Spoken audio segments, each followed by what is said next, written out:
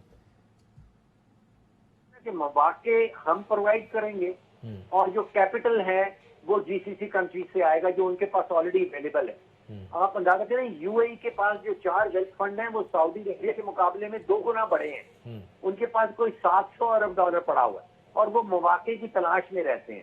تو اگر ذخائر ہمارے ملک کے پاس ہیں، اگر ہم پالیسی کنٹینیوٹی دے دیں. اچھا ایک چیز احتشام صاحب جو میں پوائنٹ آؤٹ کرنا چاہتا ہوں جو مجھے نظر آئی ہے کہ جو مسنگ لنک ہے ریکارڈ. دیکھیے آپ نے یہ پیغام بھیج دیا کہ پالیسی کنٹینیوٹی رہے گی، آپ نے یہ پیغام دے دیا کہ ایک پرماننٹ ادارہ ہے پاکستان کا جو اس کاؤنسل کا ممبر ہے، جس کو ہم کہتے ہیں اسٹرکچرل ریفارمز آپ نے بریفلی ذکر کیا شروع میں. دیکھیے اگر تو بجلی اس ملک کے اندر 40, 45 اور 50 روپے کا یونٹ ہوگا تو پھر بیرونی سرمایہ کاری نہیں آئے. اگر ٹیکس کا جو ریٹ ہے وہ آپ 40-45% پھر اس پہ سپر ٹیکس ڈالیں گے، پھر ونڈ فال ٹیکس ڈالیں گے اور کارپوریٹ ٹیکس کہیں 70% سے 70% پہ پہنچ جائے گا تو پھر سرمایہ کاری کو ٹیکس کرنا بڑا مشکل ہے.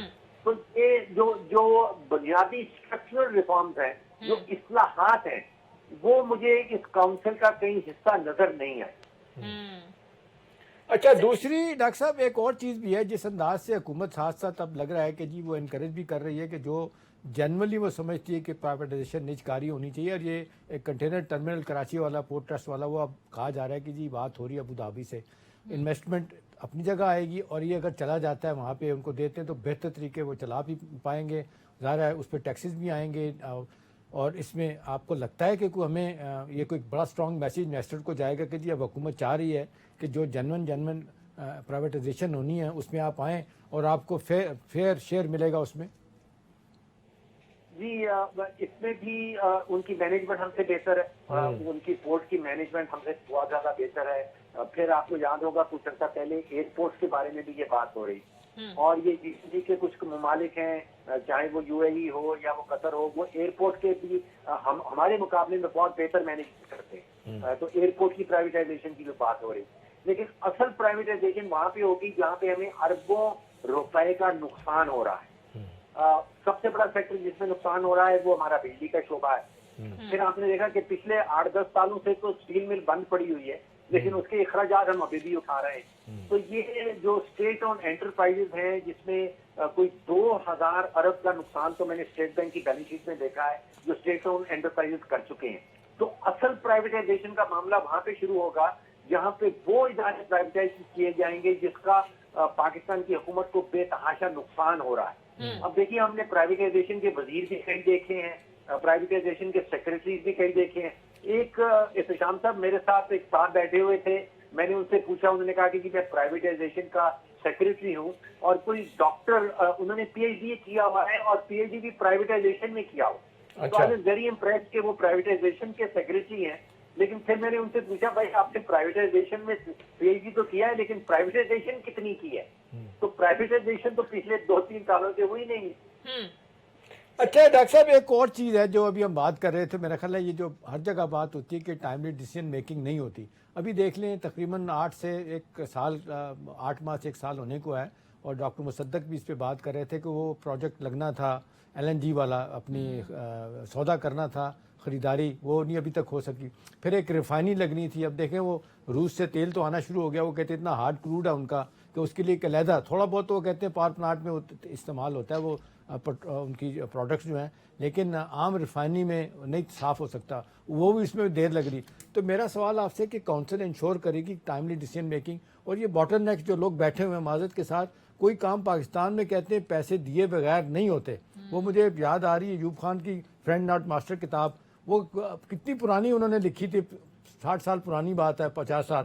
وہ بھی کہتے ہیں کہ میں اپنے زمینوں کے کاروبار کے لیے نا، میں جو میرے کنسرن لوگ ہوتے تھے، میں پٹواری وغیرہ میں ان کو پیسے دیا کرتا تھا، رشوت دیا ایز پریزیڈنٹ دیا کرتا تھا. وہ اب لوگ کہتے ہیں it has become a way of life, آپ کو کرپشن پیسہ دیے بغیر نہیں ہوگا. تو میرا سوال ہے کہ جو باہر سے بنیادی طور پہ تو یہ انویسٹمنٹ اورینٹڈ سارا پروجیکٹ ہے جو انیشیٹو ہے، تو آپ کو لگتا ہے جو باہر سے لوگ آئیں گے ان کو خوار تو نہیں کریں گے پیسے دیے بغیر کام نہیں ہونا اس ملک میں؟ جی دیکھیے، لگتا تو یہ ہے کہ ٹائملی ڈیسیژن ہو جائیں گے، لگتا یہ ہے کہ بیوروکریٹک جو ہرڈلز ہیں، جو رکاوٹیں ہیں جو آتی ہیں ہمارے یہاں روایتی طور پہ، وہ دور ہو جائیں گی، یا وہ اس خوف سے روڑے نہیں اٹکائیں گی کہ اوپر وزیر اعظم صاحب بھی بیٹھے ہیں اور chief of the army staff بھی بیٹھے ہیں. اور پھر ایک اعتماد کا جو پیغام ہے، میں سمجھتا ہوں وہ بڑا اسٹرانگ پیغام GCC میں انویسٹرز کو جائے گا. تو ہم نے ملانا تو یہ ہے کہ جو مواقع ہیں سرمایہ کاری کے وہ پاکستان میں موجود ہیں، اور جو کیپٹل ہے وہ GCC کنٹریز میں موجود ہے. تو ان دونوں کو ہم نے آپس میں ملانا ہے، اور وہ ملانے کے جو رکاوٹیں آ رہی تھیں ان رکاوٹوں کو دور کرنا ہے. تو it's no rocket science really. لیکن دیکھیے، یہ جیسے میں نے پہلے کہا کہ یہ سارا کا سارا جو ہے یہ پروجیکٹ ڈریون ہے، اس میں پروجیکٹ لگیں گے. اور جو ہمارے پرابلمز ہیں اگلے 6 مہینے کے، اگلے 12 مہینے کے، جو ہم نے 23 سے 24 ارب ڈالر کی ادائیگیاں کرنی ہیں، یہ نہ سمجھیں کہ ان پروجیکٹ کے اندر سے ان ادائیگیوں کے پیسے نکل آئیں. ٹھیک ہے، لانگ ٹرم آپ یہ کہہ رہے ہیں کہ پروجیکٹ ہے جو کہ اگر اس پر امپلیمنٹ ہو جاتا ہے تو پھر لانگ ہمیں فائدہ دے گا. مختصر بریک کے لیے کہا جا رہا ہے، بریک لیتے ہیں، اسٹے ود اس.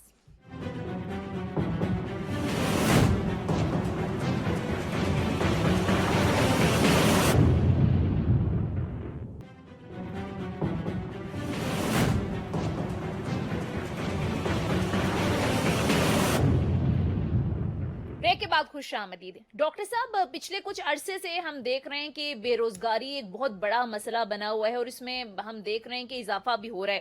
اب کہا یہ جا رہا ہے کہ اس منصوبے کے تحت 4 سے 5 سالوں میں 15 سے 20 لاکھ لوگوں کو ڈائریکٹ جابز، جبکہ 75 لاکھ سے 1 کروڑ کو ان ڈائریکٹ جابز کے مواقع ملیں گے.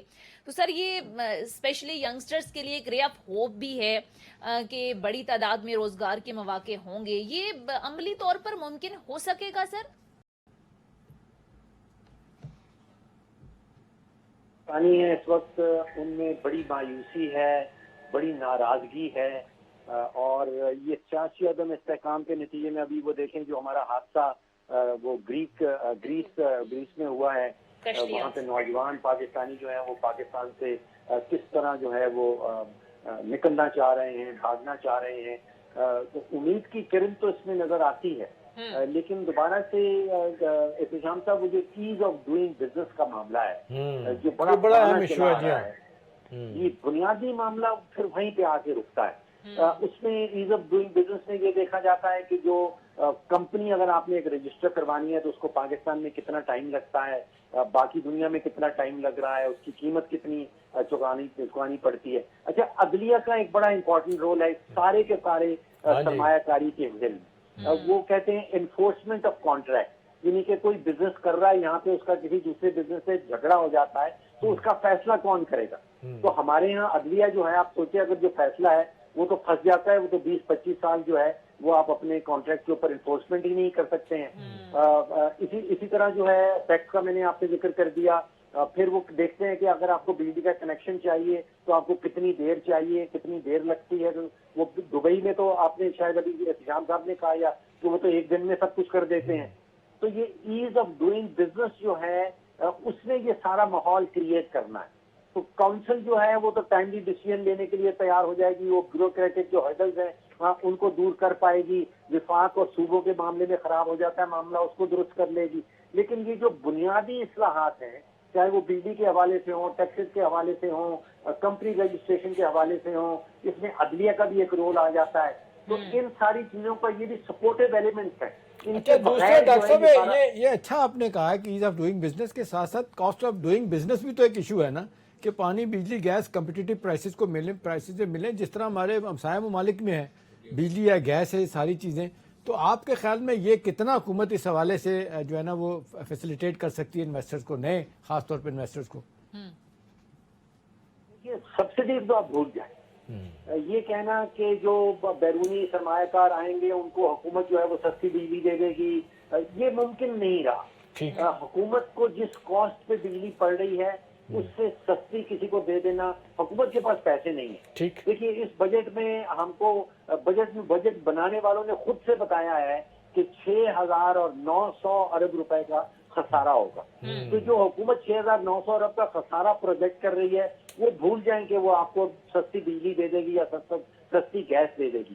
تو وہاں پہ وہ اصلاحات کا معاملہ آتا ہے کہ بجلی اگر آپ کے ملک میں مہنگی ہے, انڈیا میں سستی ہے, بنگلہ دیش میں سستی ہے, تو اس کی کیا وجہ ہے؟ تو آپ نے وہاں پہ پھر وہ چوری روکنی ہے, آپ نے جو وصولیاں 90% ہوتی ہیں ان کو آپ نے 100% پہ لے کے جانا ہے. تو معاملہ وہ جو بنیادی اصلاحات کا ہے اس کے بغیر جو ہے وہ انویسٹمنٹ کو اٹریکٹ کرنا بڑا مشکل کام ہے.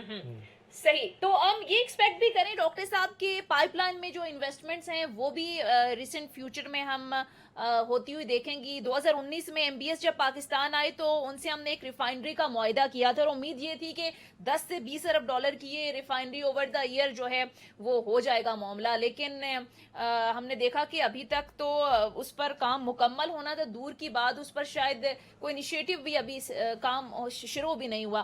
تو ہم یہ ایکسپیکٹ کریں کہ اس ساری صورتحال کے بعد جو پائپ لائن انویسٹمنٹ ہے وہ بھی ہوتی ہوئی نظر آئیں گی ہمیں.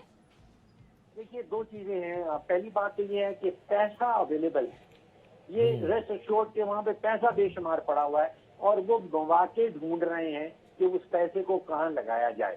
تو ہم نے مواقع پرووائڈ کرنے ہیں جہاں پہ انویسٹر جو ہے, جو آپ کا سرمایہ کار ہے, اس کا اعتماد بھی ہو, اعتبار بھی ہو, اور وہ پیسہ بھی بنائے. وہ جہاں پہ پاکستان کی خاطر پیسے انویسٹمنٹ کرنے نہیں آ رہے ہیں, وہ پیسہ بنانے کے لیے آ رہے ہیں. اگر یہاں پہ وہ ریفائنری لگانا چاہتے ہیں تو وہ اس کے اندر پروفٹ دیکھنا چاہتے ہیں. تو وہ پاکستان ایسا ماحول کریٹ کرنا ہوگا کہ جہاں پہ سرمایہ کار آ کے جو ہے وہ پیسہ بھی بنائے. تو پیسہ جیسے میں نے کہا وہ اویلیبل ہے. دیکھیے ابھی میری انفارمیشن یہ ہے کہ اس وقت جو یو اے کی حکومت ہے وہ $1 بلین لے کے تیار بیٹھی ہے پاکستان میں سرمایہ کاری کرنے کے لیے, اور ہماری حکومت کو کوئی ایسے اسٹیٹ اون انٹرپرائز کے شیئرز نہیں مل رہے. انتظام صاحب آپ کو یاد ہوگا کہ پچھلے سال یو اے ای والے مصر گئے تھے, ان کی ایک ٹیم مصر گئی تھی, اور انہوں نے ایک ہفتے کے اندر کوئی $2.5 ارب کی سرمایہ کاری کی ہے مصر کے اندر. دیکھیں ہمیں یہ جان جانا چاہیے کہ اب یو اے ای والے قرضے نہیں دیتے, وہ نہیں چاہتے کہ ہم کسی ملک کو قرضہ دیں. وہ یہ کہتے ہیں کہ آپ ہمیں اپنا مواقع پرووائڈ کریں, ہم اس میں سرمایہ کاری کرنا اچھا ڈاکٹر صاحب, یہ مواقع کی جو بات کی آپ نے, یہ بلوچستان کے بارے میں بڑا کہا جاتا ہے, اور یہ جو 5-6 سیکٹر ہیں اس میں مائننگ اور منرل ایک بہت بڑا سیکٹر ہے. اب کہا جا رہا ہے کہ جی تقریباً ہمارا منرلز میں $200 بلین سے بھی زیادہ وہ کہتے ہیں ذخائر ہیں. آپ کو لگتا ہے کہ اس حوالے سے بھی بہت بات کی جا رہی ہے کہ, اور وہ کہتے ہیں جی ٹھیک ہے ہم باہر کی کمپنیاں لے کے آئیں گے, پیسہ ہم لگائیں گے, سعودی عرب یو اے ای والے کمپنیاں باہر کی آئیں گے جو واقعی ایکسپرٹیز رکھتی ہیں. تو آپ کو لگتا ہے کہ یہ جو ان ٹیپ ریسورسز ہمارے ہیں اس کو بھی ہم کچھ کر پائیں گے بلوچستان میں جو ہے؟ اچھا, بڑی انٹرسٹنگ آپ نے بات کی ہے. دیکھیے کوئی 23 قسم کے معدنیات جو ہیں وہ پاکستان میں آلریڈی ان کی نشاندہی ہو چکی ہے, اور ان ساری مائنز کی جو قیمت ہے وہ احتشام صاحب کوئی $6 ٹریلین پہ جا رہی ہے. اچھا, $6 ٹریلین کی ان کی مالیت ہے آج کل کی قیمتوں کے حوالے سے. اچھا, اب انٹرسٹنگلی آپ دیکھیے کہ ریکوڈیک جب معاملہ پھنس گیا تھا تو وہاں پہ اندر کی خبر یہ ہے کہ ایکچولی فوج کو مداخلت کرنی پڑی, اور فوج کے ایک میجر جنرل صاحب بیٹھے ہیں اور انہوں نے یہ سارے جو معاملات ہیں ان کو طے کروایا ہے, اور جو ہمیں تقریباً $9-10 بلین کا